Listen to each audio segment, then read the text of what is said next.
good, everybody? Welcome back to another episode of Flawless Fantasy Football. We keeping this thing moving. It's wide receiver week, and as you can see, we are talking about the Green Bay Packers. Why the Green Bay Packers, might you add? Why?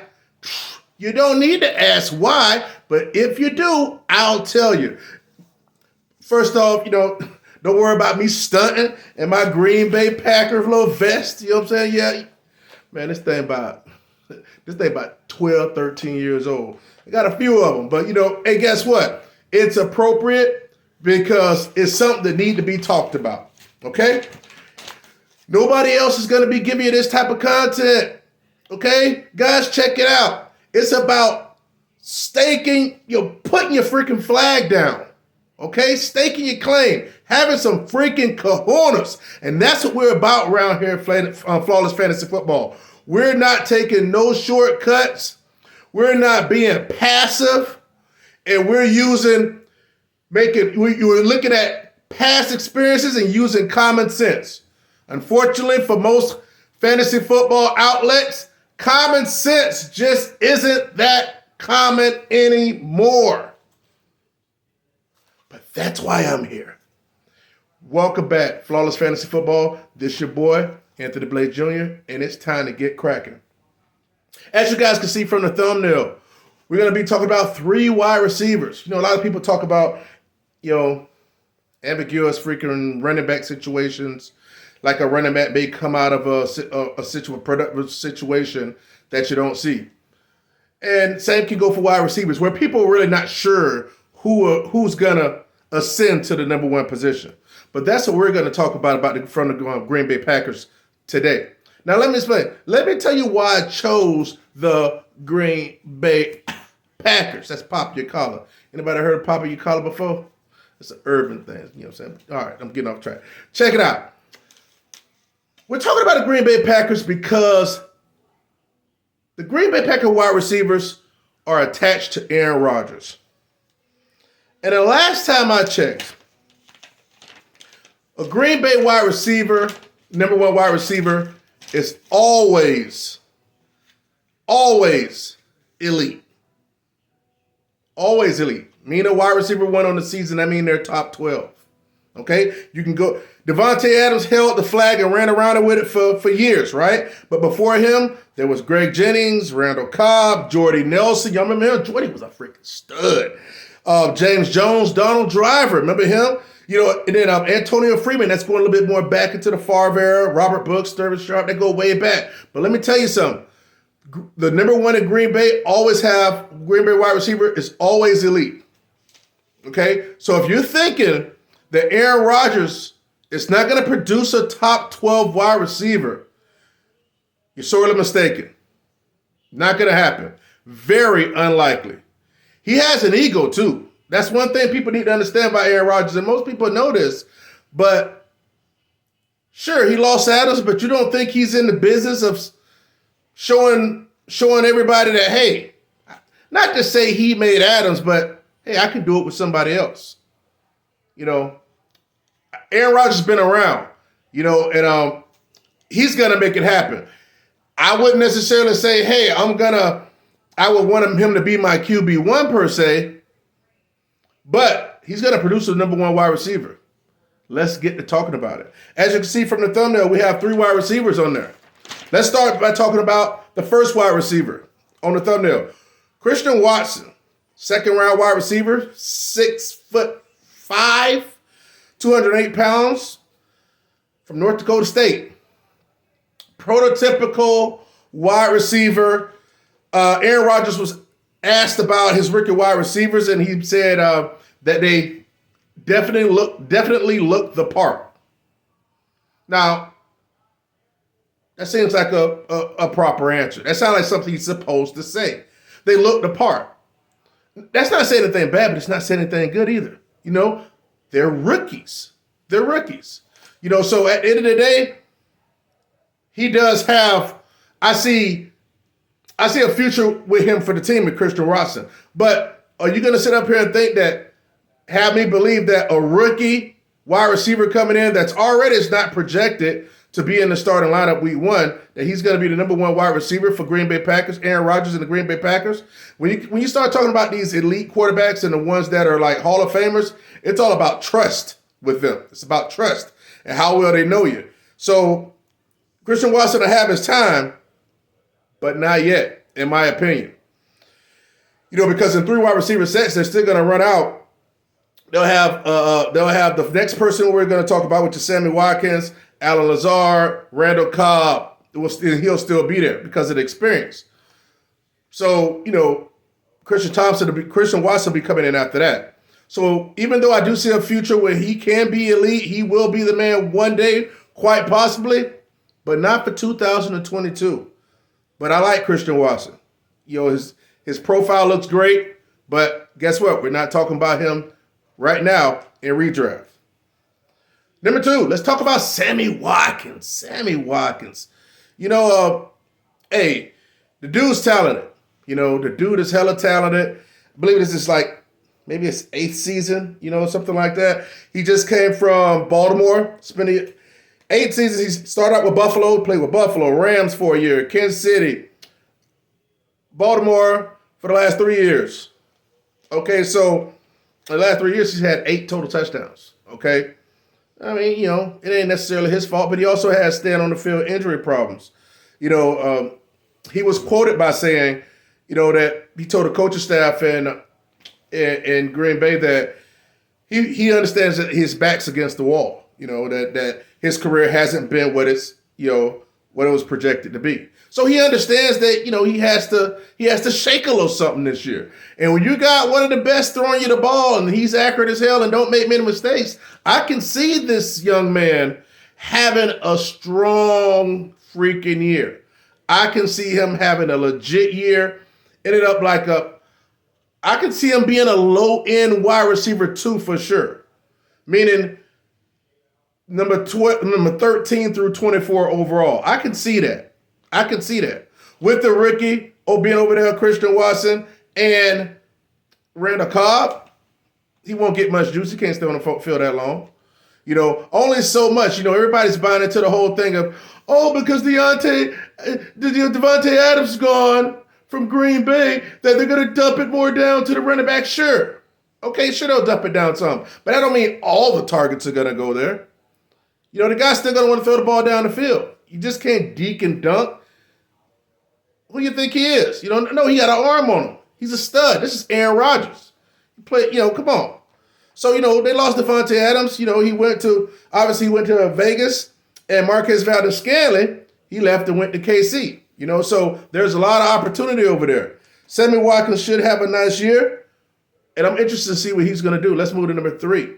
Let's talk about Mr. Allen Lazard. I'm going to tell you something. I love me some Allen Lazard. Love him. Love him. Love him. And you know what? He's going to be on a lot of my teams this year. Let's talk about Allen Lazard. Allen Lazard, last month he recently, he signed this. He was kind of like doing a little holding out, type stuff like, I'm not going to come, I won't. Because he's trying to get a long-term deal. But of course, Green Bay going to make him wait, going to make him earn it. And I don't blame him. Come on, bro. So he signed this restricted free agent tender after sitting out mini camps, searching for the long-term deal. So he's back out there. He's making things happen. Just last month, early this offseason, Aaron Rodgers already said that, called him his number 1 receiver. He already said it. It already came out of Aaron Rodgers' mouth. Okay? That's one. Okay? So, it said that he said that he was excited for him to be a number 1 receiver and called him a number 1 receiver last month. That's instrumental, guys. Now listen. Okay? Allen Lazard's going to be a stud. I know he was going in people are picking him 7th, 8th round. But let me tell you something. As the season moves along, it'll probably get pushed up a little bit more. And sometimes if you want people, you got to go get them. That's how I am. I don't give a damn about ADP because if that wide receiver or running back or that player hits, And you can pick him up. You can pick any player around early, and if it hits, it's not like an overdraft because he hit and he vastly outproduces ADP. All right, so I just want to throw that little bit in there. So let me ask you something. How many catches do you think Allen Lazard had last year? Take a quick guess. Mind you, he was playing, Marcus Valdes-Scantling was there. Davante Adams was target hog, throwing it to the running backs. He had 40 catches, okay? He had 40 catches. How many TDs you think Allen Lazard had last year? In that limited work behind Davante Adams, but how many receiving touchdowns you believe he had last year? 8. It's wide receivers that cost like freaking 80 passes last year. That plenty of them. The DJ Morris, the Terry McLaurin, all those guys that people are just want to freaking jerk off and make love to, but didn't even come close to didn't even sniff 8 TDs. Okay? And being in Green Bay, with Aaron Rodgers throwing you the ball, is way better situation. Let me ask you another question. Do you guys remember when Davante Adams caught that record-breaking touchdown, franchise record-breaking touchdown from Aaron Rodgers? Remember how Davante Adams caught that thing and how he celebrated when he caught the ball? Yeah, me neither. Because he did it. Allen Lazard did. That's right. Out of all people, Allen Lazard did. He trusted him that much to where they were down there and he threw that touchdown pass to Allen Lazard to break the record for the franchise TDs. That's right. I didn't write that. I didn't make that up. That's right. A lot of the wide receivers wanted to catch that pass, but Allen Lazard did. Man, that's saying something. Man, let me make sure I expose the G real quick, As a San Fran fan, I can't get caught in this garb, you know what I'm saying? But guess what? I am loving the situation for Allen Lazard this year.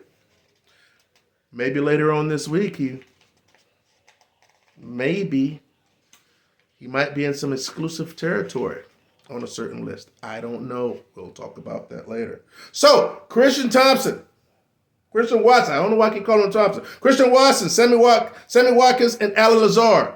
Check it out, guys. If you like this video, if it had any kind of substance to you, if you got any value from it, press like, hit the comments, let me know what you think.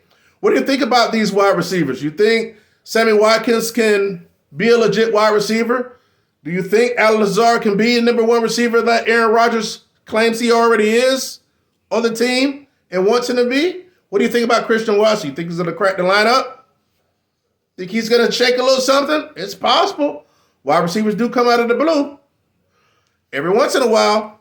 So, hey, listen, this is Flawless Fantasy Football. This is a continuation of wide receiver week. I am excited to keep talking it. I'm going to do probably a couple more of these team situations where the wide receivers are kind of dicey, but somebody's going to come out of it looking nice and shiny. And whoever get them on their team at the deep ADP pick that they get when they're when they get drafted, almost like the Deebo Samuel situation. What made Deebo Samuel so awesome because he was getting picked in the 9th, sometimes 10th round of fantasy drafts. In my league of record, he got picked in the 9th round, late in the 9th. And he ended up being the number 2 wide receiver. So you know how when you get somebody that good that late, it's going to bolster your team up. So, obviously, Allen Lazard's not getting picked that late, but Sammy Watkins is getting picked later, and Christian Thompson, if you're into that. So, but to me, I think Allen Lazard has the leg up, but there is a world where it could possibly be Sammy Watkins. And the reason why I wouldn't feel it would be Sammy Watkins is because, you think Aaron Rodgers is in the business of trying to make some journeyman wide receiver, albeit very talented, the wide receiver, one. in his system over a person that he's already thrown touchdown, 8 touchdown passes to last year. I don't see that happening. But I do see him being legit and can have big games. So that's it, guys. Also, let me tell you something about Sammy Watkins. I just believe him. I saw on the news. I was watching the news, and I don't much really watch the news like that.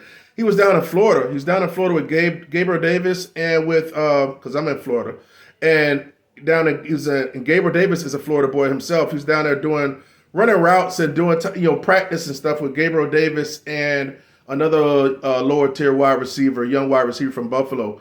So Sammy Watkins was out there with them. So the dude's trying. You know what I'm saying? So this can be a huge year for him. So like I say, his back's against the wall. I'm excited for him, and I'm excited for the Green Bay Packers, and I'm excited for the number 1 wide receiver opportunity coming out of that team.